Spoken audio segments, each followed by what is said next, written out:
Aloha, this is Skye, the Soulful Progressive with FNN, Feminist News Network, the feminist news that's right for you. Welcome to Skye in the Pagoda Room, giving you that soulful news you need. Yes, indeed. And if you haven't told a friend to like and subscribe to that soulful news, you better tell them where to get it, because I know we're with it. Oh, yeah. So, what do I want to talk to you about today? What is going on? The MSNBC lost tapes. Woo! The interview 11 months before his assassination and murder. Now, he talks some serious stuff. He explains it how it is in politics today. It's amazing that it was 1968, because I thought it was 2019. And I know that's right.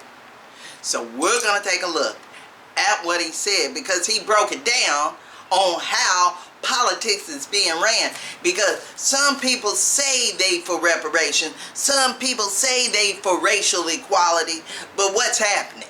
We got internment in prison camps for people just trying to come into the country.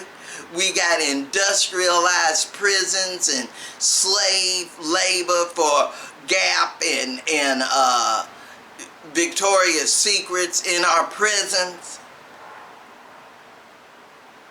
So you know why they're getting locked up. So they can make them their money. So you can buy $40 draws. Ugly. Now, we're going to take a look, because MLK breaks it down to the point to where it's still relevant today. You got to understand this. Let's take a look. All right. This, it seems to me, was the greatest expression of the hypocrisy of many of our citizens and many of the senators and congressmen of the North. But isn't that part of the dilemma now? That people knew that Negroes were being denied what was guaranteed to them by the Constitution, by the fact that they were citizens of this country. Then when they were given those rights, do you feel the white community said, well, we've given them all that we have, now it's up to them? Well, I think the dilemma is much deeper, and I think one during this period of transition has to be very honest with America. And honesty impels me to admit that America has broad racist elements still alive. Racism is still existing in American society in many areas of the society, North and South. And the other thing is that there has never been a single, solid, determined commitment of large segments of white America on the whole question of racial equality. I think we have to see that vacillation has always existed, ambivalence has always existed, and this to me is the so-called white backlash. It's merely a new name for an old phenomenon. I see the white backlash as a continuation of the same ambivalence and vacillation of white America on the whole question of racial justice that has existed since the founding of our nation. I think the other thing that we must see at this time is that many of the people who supported us in Selma, in Birmingham, were really outraged about the extremist behavior toward Negroes. But they were not at that moment, and they are not now, committed to genuine equality for Negroes. It's much easier to integrate a lunch counter than it is to guarantee an annual income, for instance, to get rid of poverty for Negroes and all poor people. It's much easier to integrate a bus than it is to make genuine integration a reality and quality education a reality in our schools. It's much easier to integrate even a public park than it is to get rid of slums. And people who supported us in Selma, in Birmingham, were really outraged about the extremist behavior toward Negroes.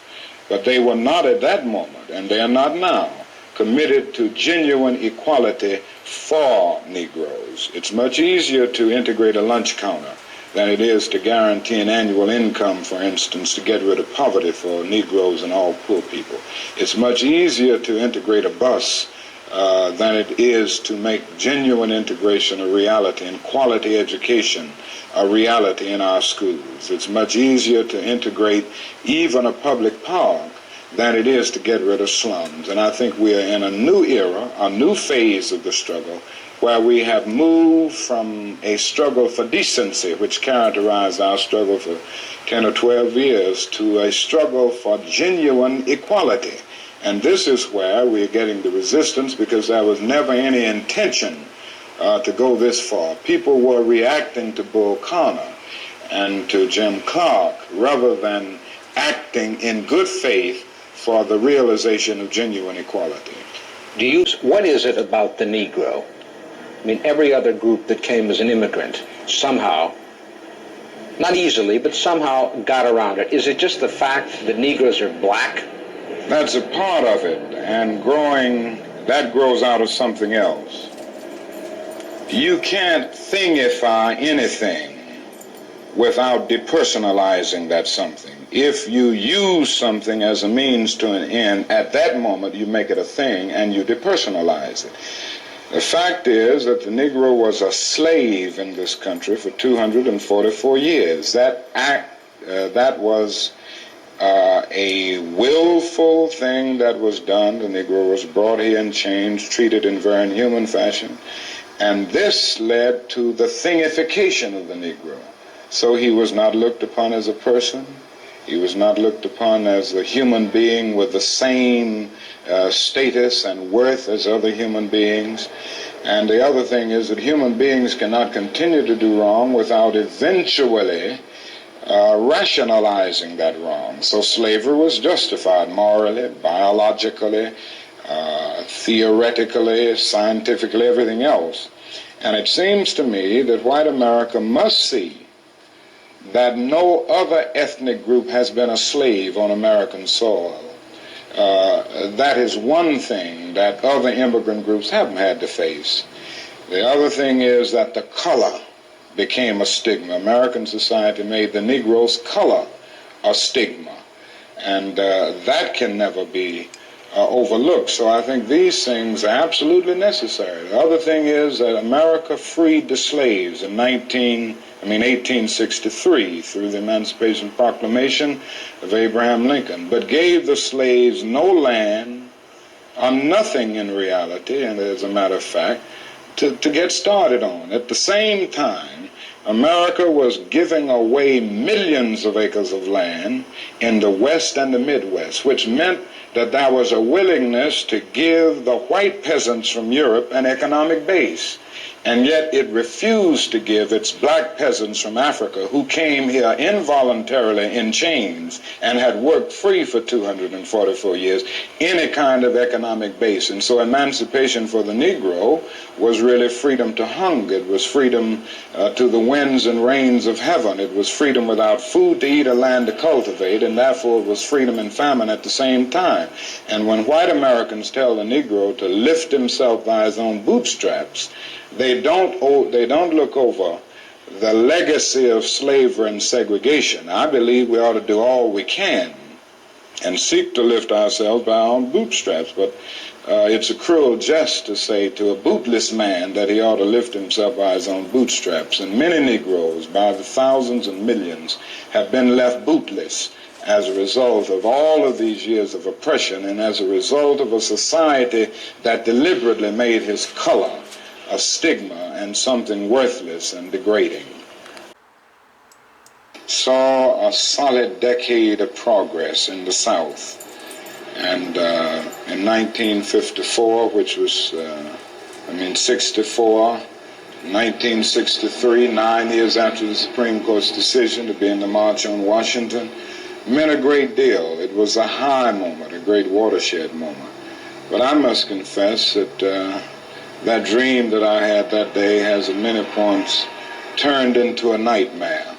Now, I'm not one to lose hope. I keep on hoping. I still have faith in the future. But I've had to analyze many things over the last few years, and I would say over the last few months.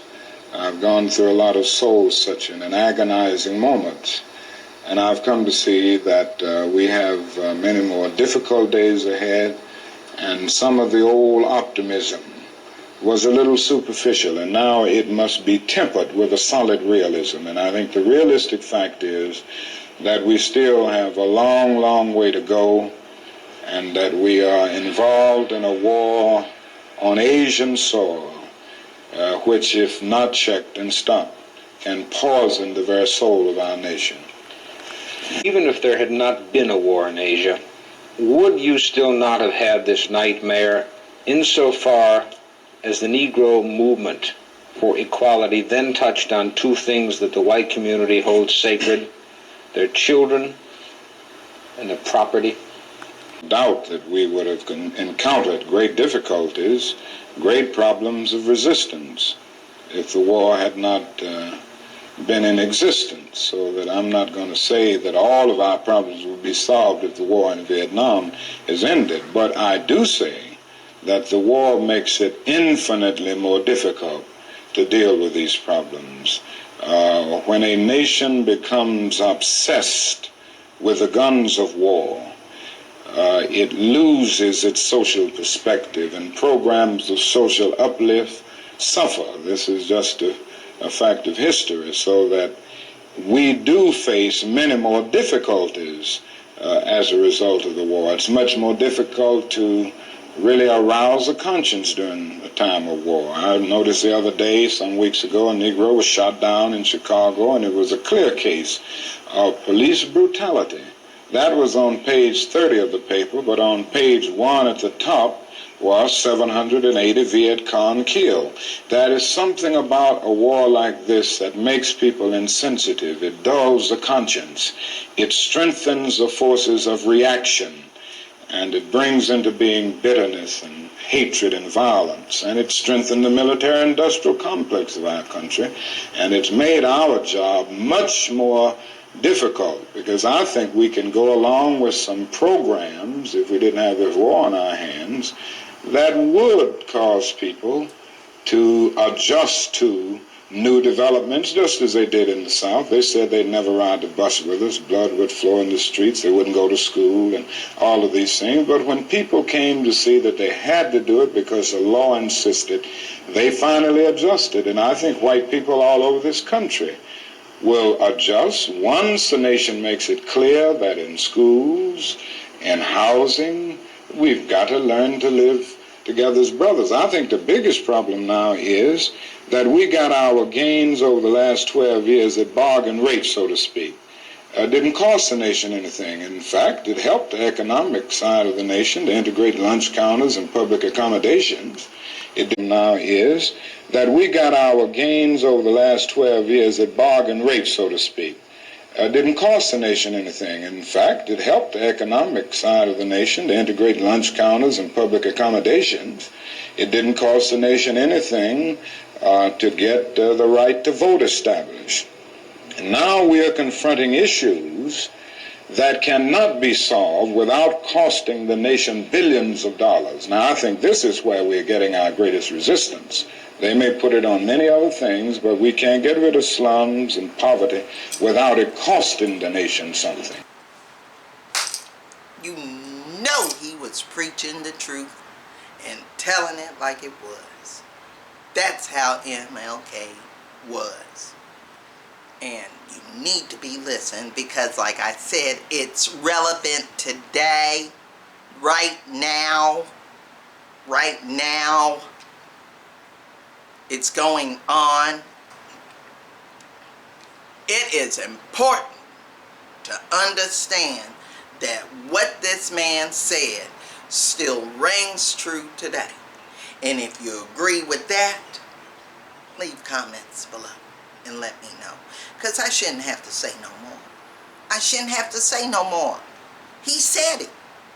He spoke it. All you need to do is listen. And maybe like Paris and Hong Kong, get on it. They intersected for the Pride Parade. Now intersect on this. Because in this era of hate, you got to learn to participate. I know that's right. And if you want to leave comments or donate, contact me at FeministNewsN@gmail.com. Don't forget to like and subscribe to the YouTube channel and the Facebook page. And remember, I'm that Soulful Progressive on Twitter. And don't forget that rant of the day on Blogger. Alright. Now, new one coming up soon. So, remember, I'm that one-woman team. Yes, indeed. So if you care to donate, PayPal me at